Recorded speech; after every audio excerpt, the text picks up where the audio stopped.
President Kagame, thank you so much for joining us for a new edition of the Global Security Forum in Doha. Thanks for agreeing to speak with me. I find it kind of ironic because I think in all of my interviews with you, and there have been numerous, I've never worn a tie. And this morning I said, I really ought to wear a tie. And you didn't wear a tie, so I'm going to take my tie off. Yes, please. And just do that. But it's great to see you again. Let's relax. Exactly. Hey, well, I want to start. We're at a significant security conference, and security can mean many, many different things at different fronts. It can be global security, national security, regional security. It's also domestic security. And the worst kind of domestic security collapse is what Rwanda experienced now over 30 years ago in the genocide against the Tutsis. And you've just gone through the commemoration of 30 years of that. And I just want to start then. I really regret not being in Kigali for that. You invited me and I was unable to be there. But I wanted to ask how your nation feels after that horrible incident. What, as a nation, have you learned? What are the strengths and what are your ongoing challenges 30 years after one of the world's worst genocides? Yeah. Right. The way we feel today, the population and everybody is like the tragedy is behind us. It's left behind 3 decades really. But it never gets that distant in the past. Some traces of it we live with. We have to live with maybe for more decades ahead. But what we chose to do in our case was not to be held behind by this tragedy, the immense burden everyone carries from that, because we're also thinking about how do we live our future, a future that is much better than the past. So that's why there is that feeling that of creating a normal life and living a normal life and everyone going ahead as much as we can. So that is the feeling. One of the things that was in my mind when I visited Rwanda the year before last is I went to one of the camps that does reconciliation work and basically really tries to reprogram folks that had been formerly in Rwanda, who had been there, had escaped, had become part of forces that have been attacking Rwanda, etc. But those that had been previously aligned with the genocidal regime before, you take these people back, and I saw and met many of them that had gone through this experience. So that's one vision I had. The other vision I know of is that recently there was a mass grave found in the Huye district of about 1,000 people killed in '94 that weren't previously known in a grave. And I just want to put on the table that must be very, very hard for people to both be reconciling with those abroad, and this also you've had 30-year prison sentences, and in many cases for those, that many of those people are coming out of jail. How is that going inside of the grit of society that still is discovering atrocities from the past?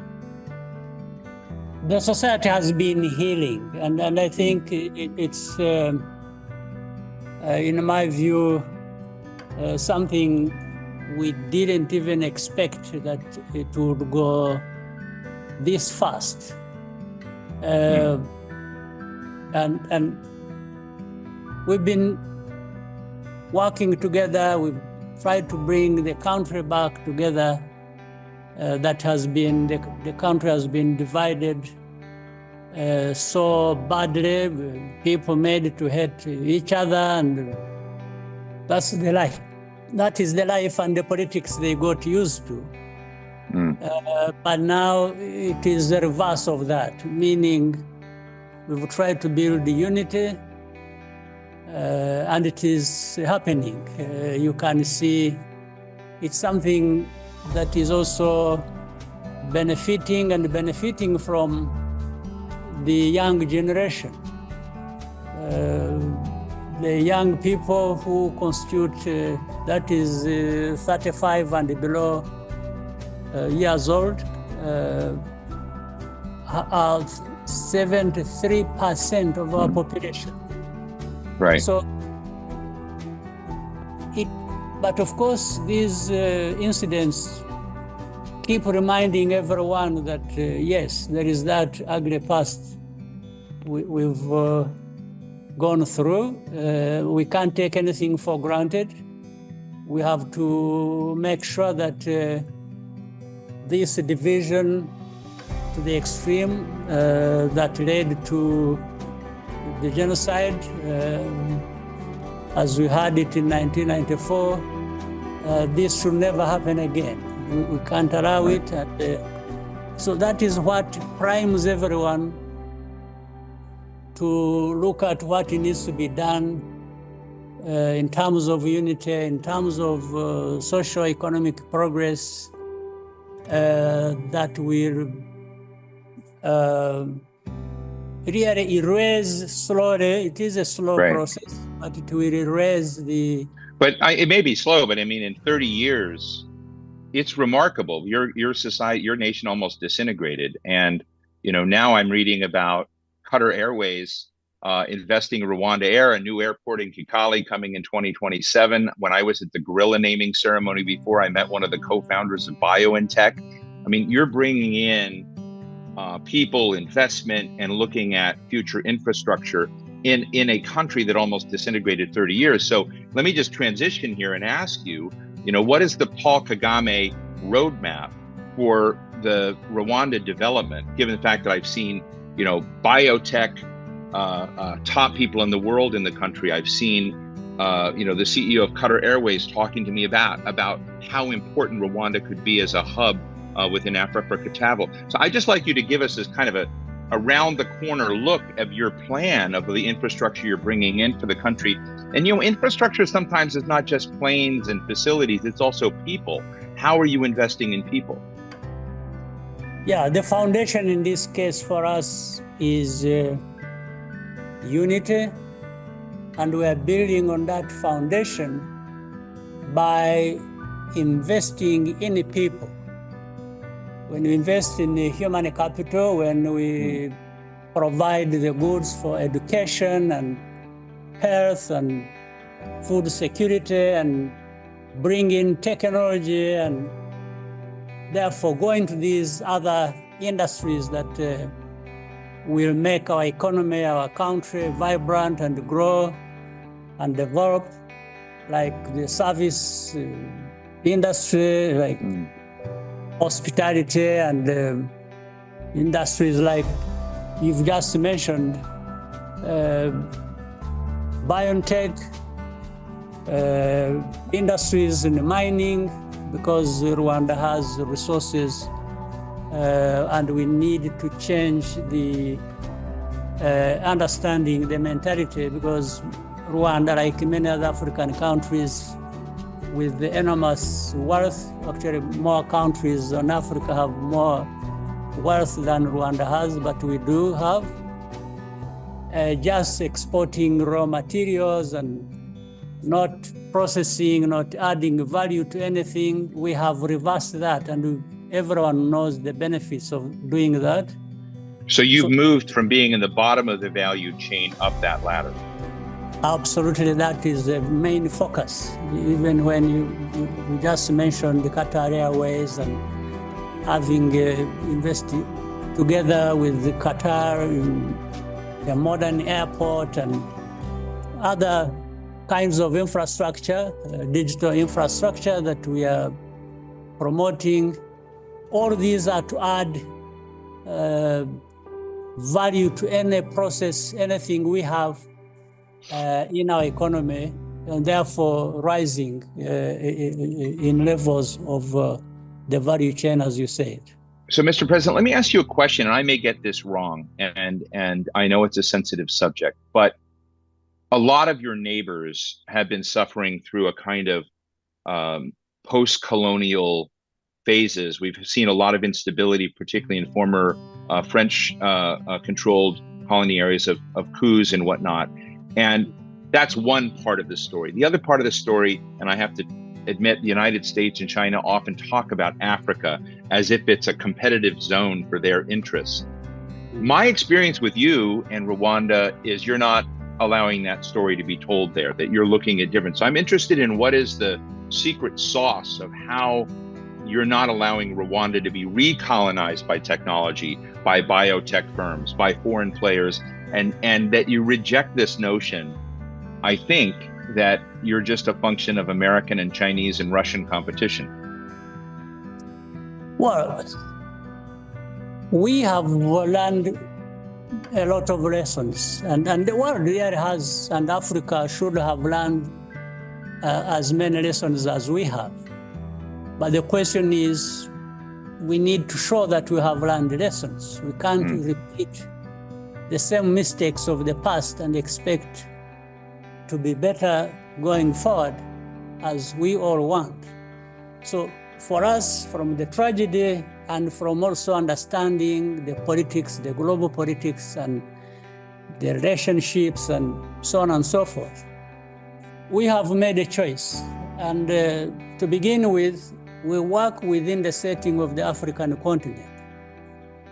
So when you talk about United States, China, maybe some other powers, you can say, put them together, Europe, and so on.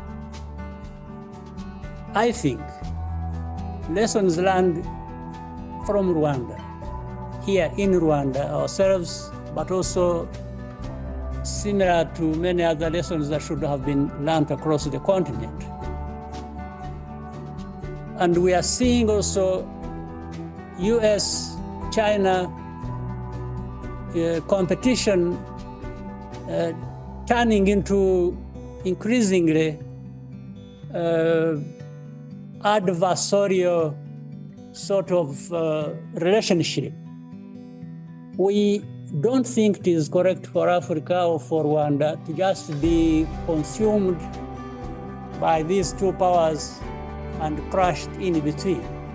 It is important for Africa, for Rwanda, to have this kind of thinking that, no, we have something to do for ourselves. We have lives to live ourselves. We don't live for others, and others don't live for us. And in fact, if you look at Africa, currently about 20% of the global population. In about 25 years, Africa will be constituting 25% of the global population, and that growth involving a middle class, probably the only middle class in the world that will be growing.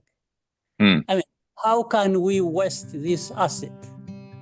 Right. And this is something terribly wrong with ourselves. And we shouldn't accept this. So Rwanda, working with other African countries on the continent, we think we can relate, be friends with others, United States, Europe, China, name it, and not be dragged into this kind of conflict that benefits those others who are conflicting among themselves and simply impoverishing more or less forever the African continent. So it's a hard task, it's a struggle, but nonetheless, it's the most noble thing we can do for ourselves.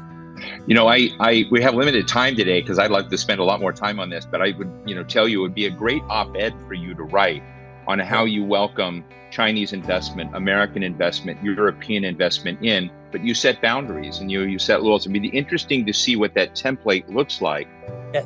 Because many of us that are, talking about this one don't know about how do you say, okay, China, we welcome you, but these are the lines you're not going to cross. Same thing to Americans, same thing to kind of reverse that issue about, your role, because I think, to tell you the truth, the history of the African continent, and interaction with a lot of other places in the world has been one of Africa being exploited. And so I think it's one of those interesting things in any turn around. But you have to put it in op-ed. But look, I want to get to another issue, basically, and that is how you look at security in the continent, and where you've deployed your own forces to help other nations that have requested troops. You've been very critical of UN peacekeeping missions having inchoate strategy, inchoate instructions, but you've got forces in Mozambique, forces in the Central African Republic. I'm interested in not just why you're there, but what forces need when they're deployed somewhere else to try to secure stability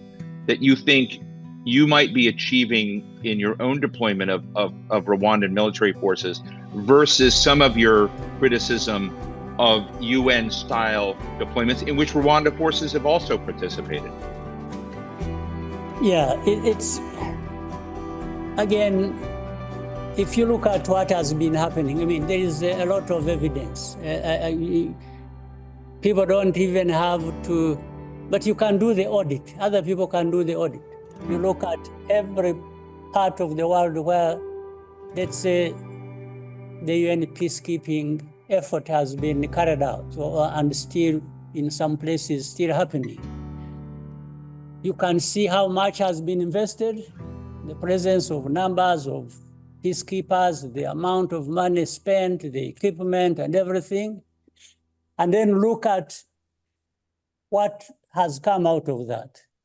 One typical example I can give you, if you look at DRC, the Congo, our neighbor, we can talk about the problems that are between us and the whole region. And we'll get there. Later on. So over 20 years, maybe 23 now, so much invested in tens of billions. And then if you look at, so what did they get from that? Zero. Or actually, even this, anyway, the problems continue as they were before. So why can't people just take a moment and reflect on this? Is this the best way to actually deliver peace that is needed in different places? Now, let's say with Mozambique, first, most important thing is if the people of any country want support and need support, and everybody sees that they need support. Mozambique requested Rwanda to work with them, support them in fighting the religious radical insurgency that was happening in one province called Cabo Delgado, which is 3 times the size of my country, geographically. So we went there because they requested, and we've been doing a good job with our friends and partners in Mozambique. Mozambique also accepted others to come and help. That's a different issue. I will not talk about that. I'll talk about what concerns Rwanda. The place we deployed in, which is in that part of Cabo Delgado, which was mainly affected, we resolved the problem over the last 2 years and some months, maybe 80% or 85% of that, working with the locals, working with the Mozambicans. Having really 2 tasks. One was to actually deliver security using our own, even if you would say limited capacity, but it is effective on the ground. And working together with the Mozambicans, we were able to do that. And if you look at the cost of it, it's a very, small cost if compared to what has been with other peacekeeping operations that have been going on.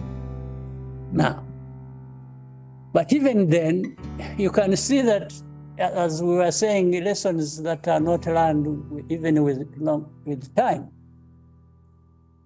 The international community, which sometimes expresses support for Mozambique and this and that, do very little, in fact, to support this kind of thing, this model where Africans are getting together, working together to deliver the security that is required in different parts of the country. That is, whether we are talking about Mozambique or Central African Republic. I mean, you ask yourself, if what is needed, what people want is just the final product of delivering security, stability, so that, and in fact, these countries are countries with huge resources, and some of them have attracted investments from these developed countries. Instead of supporting that, they are not doing so. Well, they know if they even bring their model to work and they're bringing UN peacekeepers and so on and so forth. Well, they haven't done it, but even if they brought it, maybe it would be similar to what is happening in the DRC. So you wonder then, and this question keeps coming up anyway in everything, whether we learn lessons. And therefore, I don't think we do, because if we did, then we would be seeing what works actually working. But you find what works is not even encouraged to work. It is even undermined. In fact, some questions being asked in Mozambique, you see, but Rwanda in Mozambique, but they are also in Congo. And therefore that stops. They think by not helping this operation in which Rwanda is heavily involved, they are punishing Rwanda. I don't know for what. Right. But actually, they are punishing Mozambique, not Rwanda, because that's where the problem is. So I don't understand the logic. I don't understand what. So let me ask you a question about what you see as blind spots of the West when it thinks about security in Africa. So, when I think about it, you mentioned the DRC, and recently, I think about a week ago, our State Department said to your government and to you need to punish part of your own forces, which the United States assert cooperated with M23 in some attacks inside the DRC. And I don't want to get into a discussion of who did what to whom. Your government has denied that. I'm more interested in the question of what is the Paul Kagame plan if you were to talk to Blinken and to Sullivan, which I know you have done, say this is how, from your perspective, this needs to be fixed. But I'm interested in a more broad question as well. We've seen a lot of coups, Niger, Guinea, various places, in the region, and you've just recently traveled to some of these countries just in the past week. What are we getting wrong in understanding stability in Africa that you think the United States and Europe can, significantly improve on?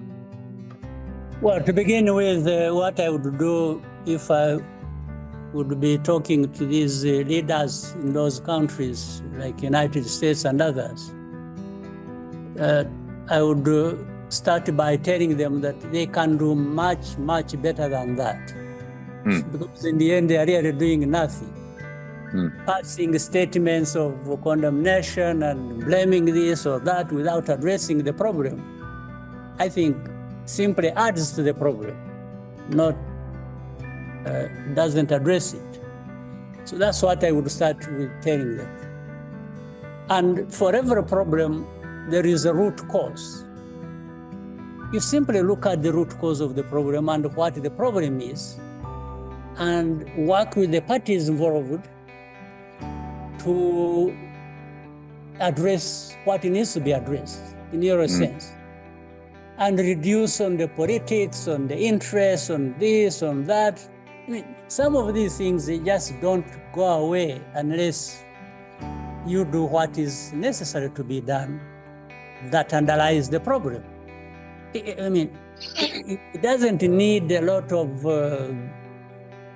capacity to think, or what? What all of us have can serve us to understand issues like this.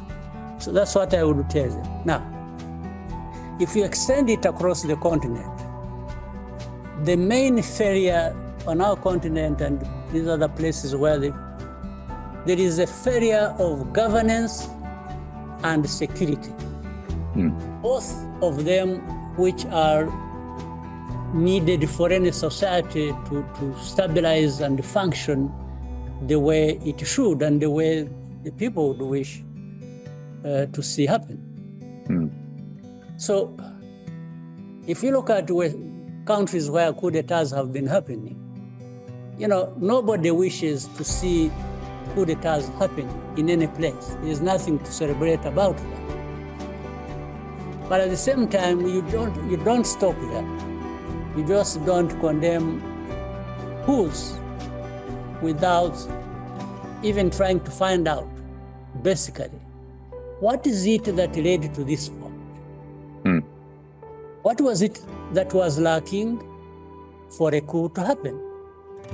This is when you start seeing signs of that in governance or lack of security, as we have seen mainly in some of these countries in West Africa. I mean, these are things that anyone can see. You don't need to dig deep to investigate. You can see it.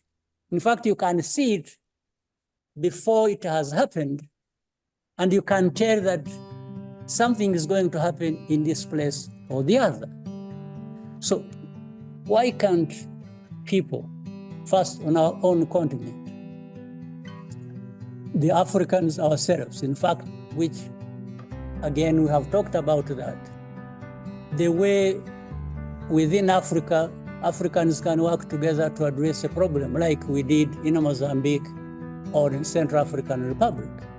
But with even developed countries, support or involvement the right way, it would happen faster and more easily. So why doesn't it happen? They all concentrate now on condemning. By the way, it is funny, it is in fact ridiculous, because in some cases, they would condemn people in certain places where coups have happened and be quiet in similar cases. Right. Like you see, even the failure of governance, they attack countries, lack of democracy, lack of freedom, lack of human rights, lack of this. And where some of these are lacking the most, but because of the interests that people have in those countries, it will be muted. Effectively, nothing to be talked about that. So, are we really addressing the problems the way they should be addressed, or we are just posturing and talking about, need for this and giving lectures and right? So on Let me try to squeeze in a couple of more quick questions before we go. One big one, I think, is, in our past discussions, I remember talking to you when you visited Washington for the U.S.-Africa Leaders Summit, and at that time, you were beginning to think about the broader U.S.-Rwanda relationship. That relationship had some barriers in it, including Paul Rusesabagina being in prison. Your justice system commuted his sentence. A lot of progress has been made on the stumbling blocks in between Rwanda and the United States. But at the time when you were in Washington, you said, Washington kind of goes up and down. It has a tension and then it disappears. And you said it's very inconsistent. I'm interested in whether there's now a consistency of attention in the relationship between the Biden White House and the Biden State Department, over the importance of relations with you and Rwanda, or whether it is something that goes to sleep for a while and then awakens when there's a crisis or a problem. What is what's the terrain of that relationship? I think you can take my previous statement when you were in Washington. It hasn't changed much. And when I answered that question, I was also conscious that things don't change so easily anyway, in some cases, and with this one, it wasn't going to change. But, and for example, Rusesabagina should not have been a case to quarrel about between the United States and Rwanda anyway, to begin with. Right. But and we dealt with it because it was there to be dealt with, and we tried to do it the best way we could. We got it out of the way, and but even getting beyond that, you're not having, nirvana in U.S.-Rwanda relations, is what I'm hearing. No nirvana. Well, let me just ask you really. Oh, go ahead. Go ahead. You are going to sleep and waking up. This time there hasn't been waking up. It has been. I'm sure that's going to be tweeted somewhere. And look, the other controversial thing you and I have discussed before is the UK's Illegal Migration Act. Rwanda hosts and brings into Rwanda as part of a relationship with the UK. Asylum seekers come in, and Rwanda has been designated as a safe place and harbor by UK courts. And, that's controversial with a lot of people. It's controversial in some, with a judge in Northern Ireland, et cetera. You and I have talked about the environment, the jobs, et cetera, that you're trying to do for these employees. What's interesting to me is that a poll inside the EU has recently said that more than half of EU member states want the same deal with Rwanda, would like to have that kind of relationship. And, it's a complicated subject because asylum and dealing with people that are running away from whatever trauma or circumstance in their life there. But I'd love to get your thoughts on that. And the fact is that despite the controversy that some attach to this practice of moving folks to Rwanda, which I imagine is both economic development, but it's something you're thinking about with regards to population growth. But the fact that a lot of other nations in the EU want it, what are your thoughts about that? Do you want to expand the program? Yeah, putting the controversy aside, we in Rwanda, we insist on trying to do things the best way we can. And there will be people who criticize, there are others who will appreciate what it is for the fact of it. So we chose to be consistent in our way of trying to do things. One, the fact that there have been debates about whether Rwanda is safe, but in the end, it is what it is. You know it, Steve. UK knows it, Europe knows it, US knows it. Rwanda is actually safe. So being safe does not depend on whether somebody likes us or not. It is a good we have provided to ourselves and to our country, and it exists. So let's put it aside. The other thing, what is lacking is the level of development that takes care of our people the way we want, or that would take care of other people who come here, whether they are migrants or whatever, and wherever they come from, to also be taken care of the way they want or we want. That's another thing on the side. So the issue of migration and how we dealt with it started way beyond UK. In fact, even now, today, we are processing migrants who were stuck in Libya, who were trying to cross into Europe and got stuck there, or others were dying in the Mediterranean. And we provided that safe haven for people to come here or be processed through here to wherever they wanted to go in 2018. It's not a recent thing. And that time, we had no agreement with anyone, so there wasn't even anyone going to pay for it except ourselves. So people worked for these migration institutions, international institutions, or UNHCR, and so on and so forth. So since 2018, hundreds of thousands of people have been brought by air from Libya to Rwanda. This is what UK, I think, noticed, that there was another way of dealing with this problem, which had turned into a huge problem for them, as Right. it is for the whole of Europe. Right. So they asked us if that could be expanded to deal with such a problem as they have. And we accepted, because we have had a good relationship before with the Right. UK. In terms of our development, they have been supporting our development for many years, and so on and so forth. So our people discussed, but then we had to discuss it. How do we do it the best way so that we don't cause any injury to anybody in the process, but solve the problem for United States, for UK, for migrants, and for ourselves. So UK provided, because we told them, for example, that we cannot bring people here because of our limited means. We're not going to be able to look after them effectively as you've been looking after them in your own country, except now for relocation.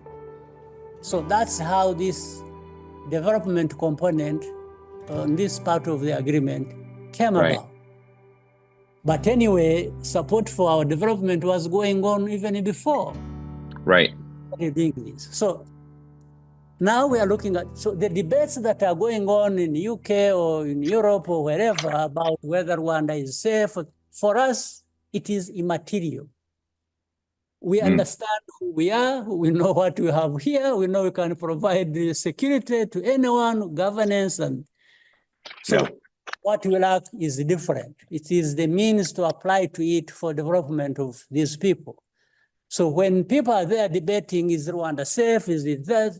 Well, that becomes politics. Well, it's very popular with a lot of other EU states.